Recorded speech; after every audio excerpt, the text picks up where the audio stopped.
chapter 2. The creation, this chapter is based on Genesis 1 and 2.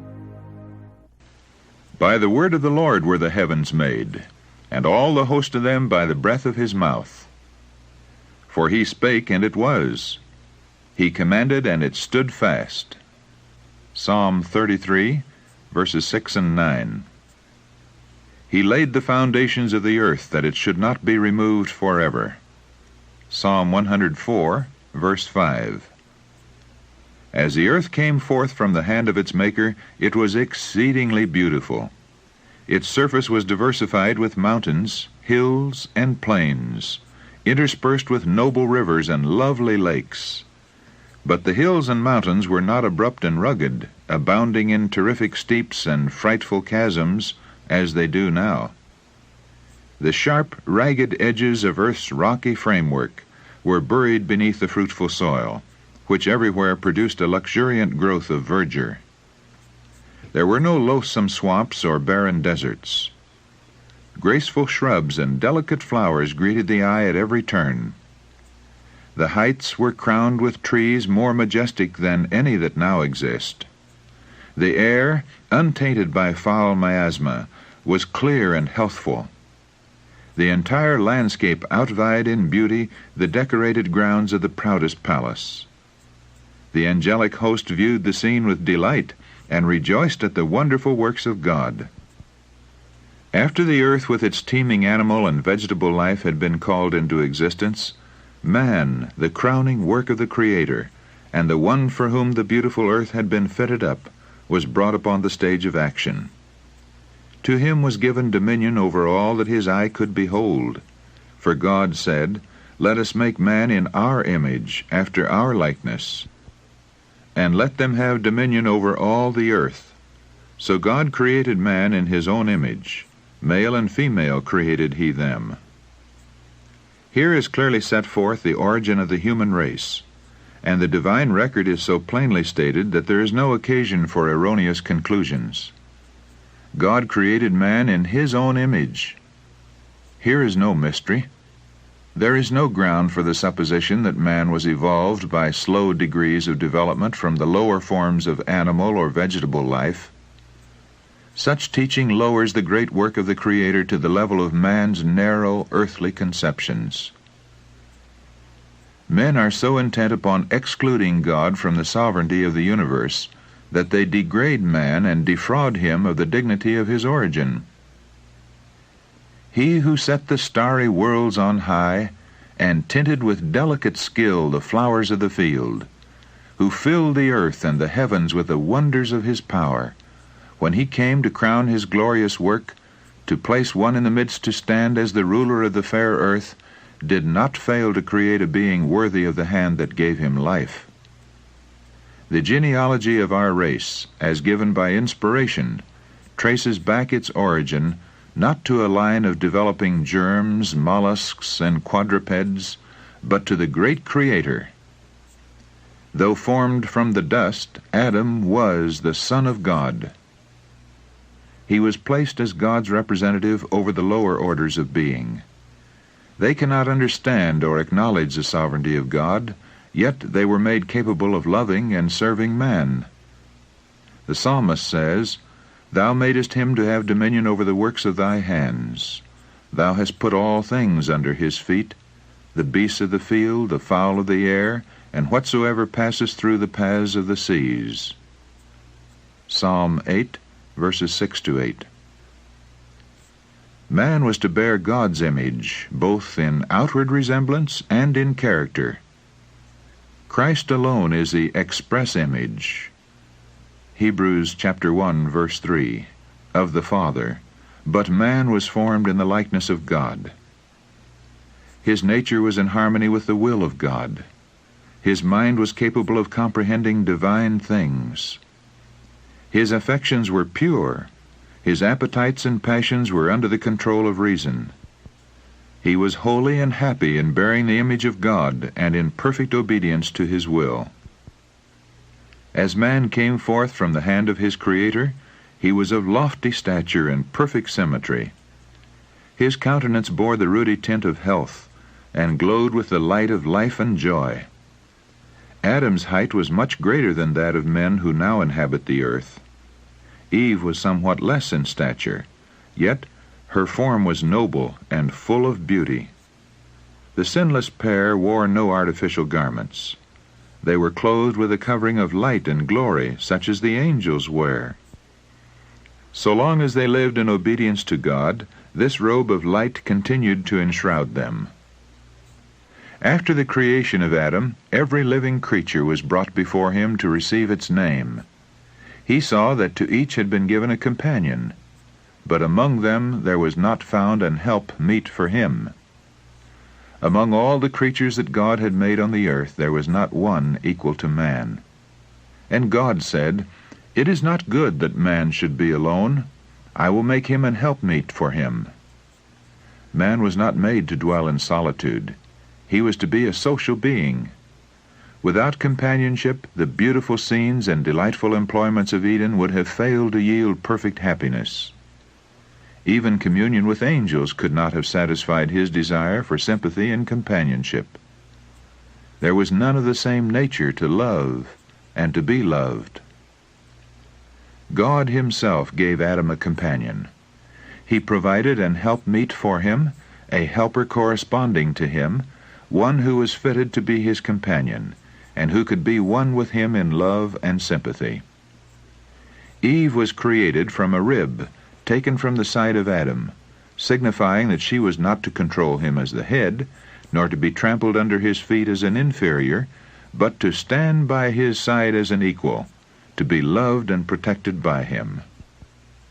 A part of man, bone of his bone, and flesh of his flesh, she was his second self, showing the close union and the affectionate attachment that should exist in this relation. For no man ever yet hated his own flesh, but nourisheth and cherisheth it. Ephesians chapter 5, verse 29. Therefore shall a man leave his father and his mother, and shall cleave unto his wife, and they shall be one. God celebrated the first marriage. Thus the institution has for its originator the Creator of the universe. Marriage is honorable. Hebrews chapter 13, verse 4. It was one of the first gifts of God to man, and it is one of the two institutions that, after the fall, Adam brought with him beyond the gates of paradise. When the divine principles are recognized and obeyed in this relation, marriage is a blessing. It guards the purity and happiness of the race. It provides for man's social needs. It elevates the physical, the intellectual, and the moral nature.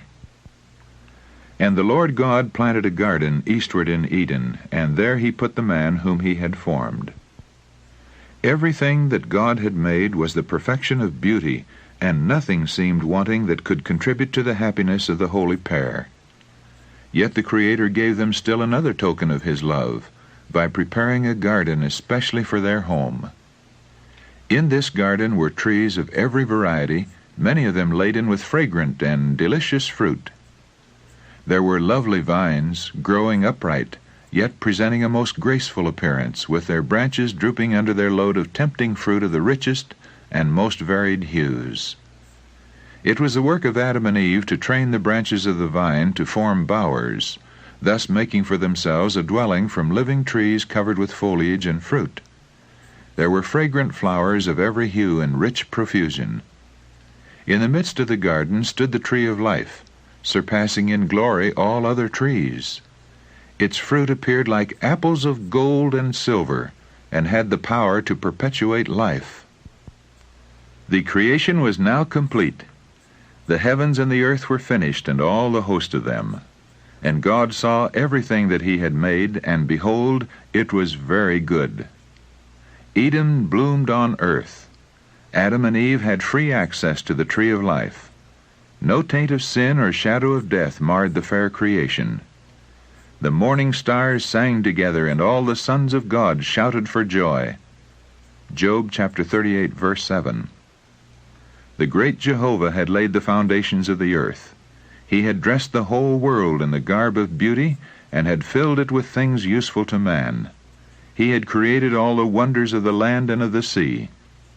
In 6 days the great work of creation had been accomplished, and God rested on the seventh day from all his work which he had made. And God blessed the seventh day and sanctified it, because that in it he had rested from all his work which God created and made. God looked with satisfaction upon the work of his hands.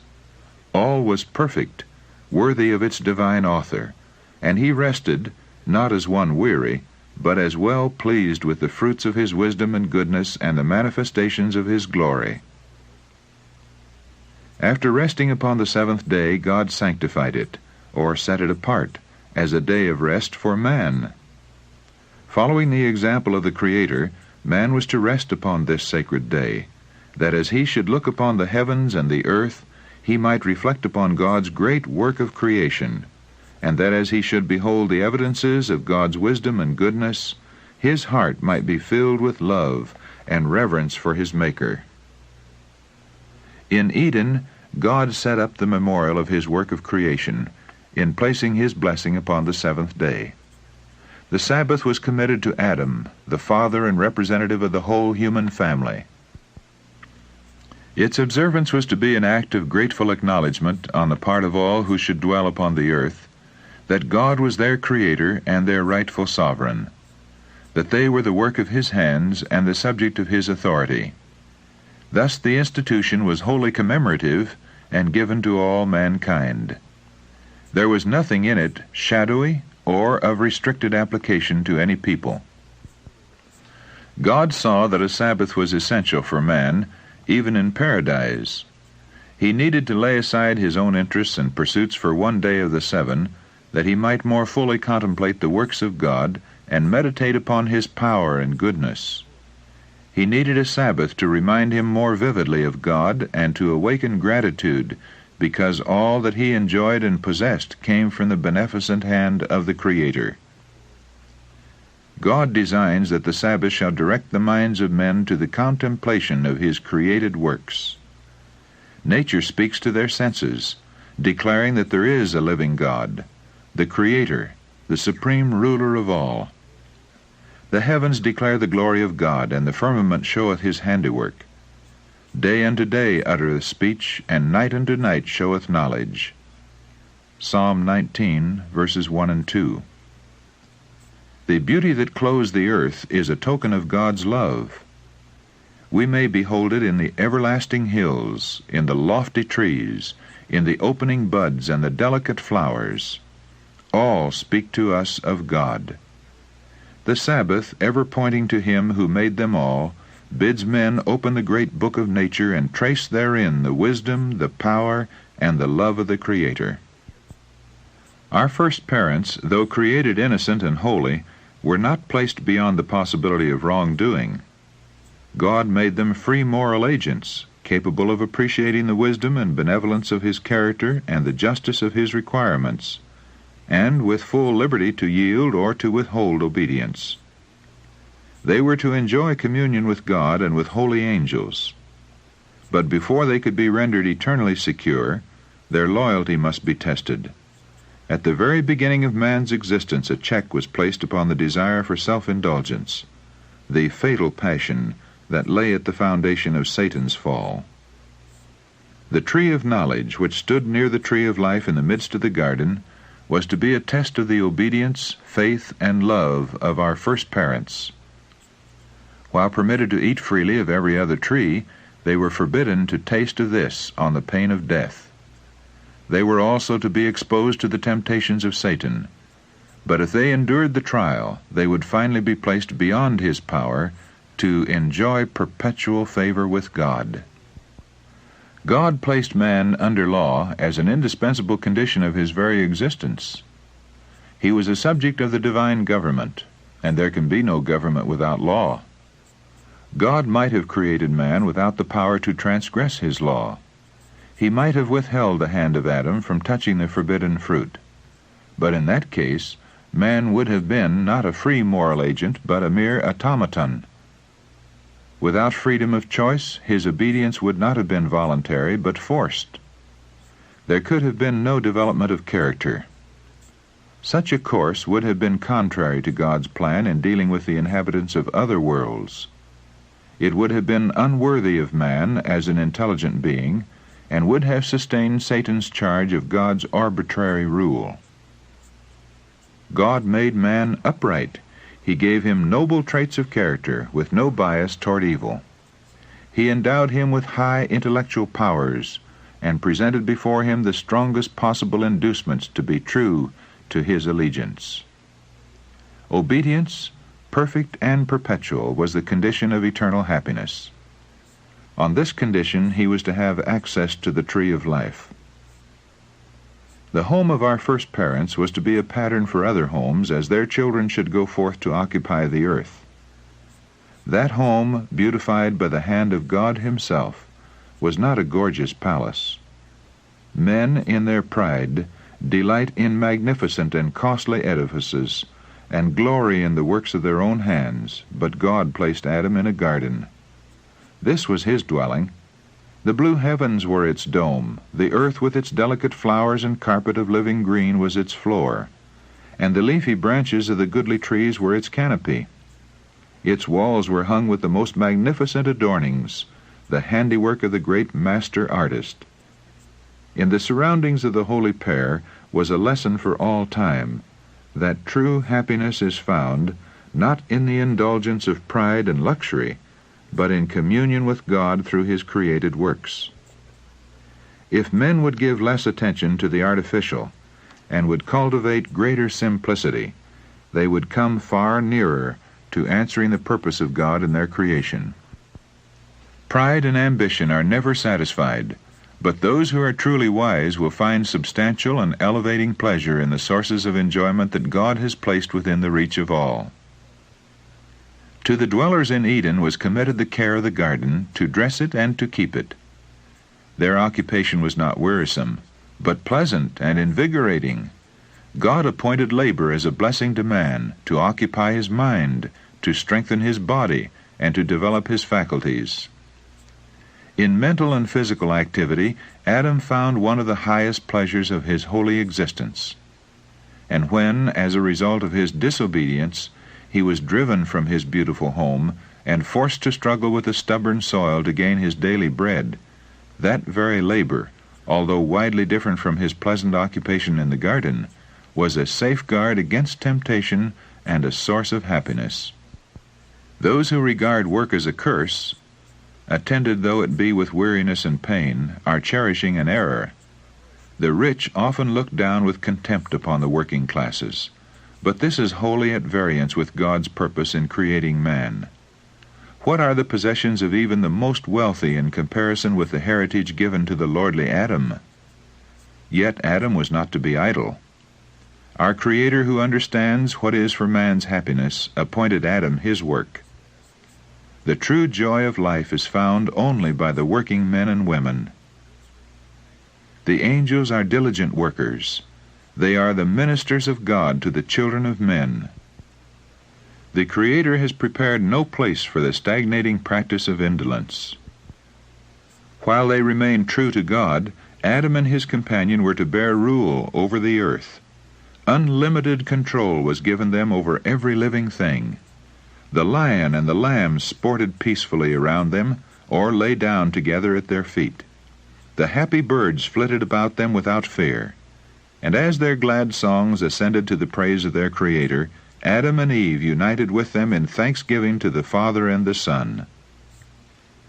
The holy pair were not only children under the fatherly care of God, but students receiving instruction from the all-wise Creator. They were visited by angels, and were granted communion with their Maker, with no obscuring veil between. They were full of the vigor imparted by the tree of life, and their intellectual power was but little less than that of the angels. The mysteries of the visible universe, the wondrous works of Him which is perfect in knowledge, Job chapter 37, verse 16, afforded them an exhaustless source of instruction and delight. The laws and operations of nature, which have engaged men's study for 6,000 years, were opened to their minds by the infinite Framer and Upholder of all. They held converse with leaf and flower and tree, gathering from each the secrets of its life. with every living creature, from the mighty Leviathan that playeth among the waters to the insect mote that floats in the sunbeam, Adam was familiar. He had given to each its name, and he was acquainted with the nature and habits of all. God's glory in the heavens, the innumerable worlds and their orderly revolutions, the balancing of the clouds, the mysteries of light and sound, of day and night, all were open to the study of our first parents. On every leaf of the forest or stone of the mountains, in every shining star, in earth and air and sky, God's name was written. The order and harmony of creation spoke to them of infinite wisdom and power. They were ever discovering some attraction that filled their hearts with deeper love and called forth fresh expressions of gratitude. So long as they remained loyal to the divine law, their capacity to know, to enjoy, and to love would continually increase. They would be constantly gaining new treasures of knowledge, discovering fresh springs of happiness, and obtaining clearer and yet clearer conceptions of the immeasurable, unfailing love of God.